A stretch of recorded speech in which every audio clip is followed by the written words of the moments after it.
આજે આપણે બનાવીશું એકદમ બજાર જેવું સોફ્ટ મસાલા પનીર।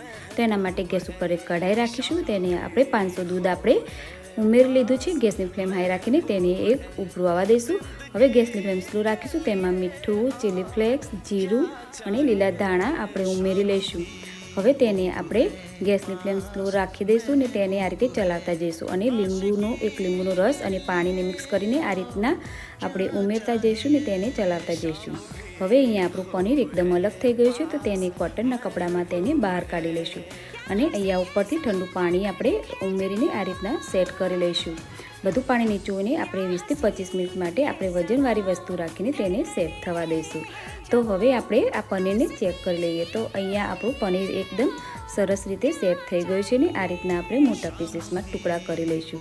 તો આ રીતના જરૂર ટ્રાય કરજો। મસાલા પનીર ચોક્કસથી બહુ જ સરસ ટેસ્ટી બને છે અને વિડીયો ગમે તો લાઈક, શેર અને સબસ્ક્રાઈબ કરી દે।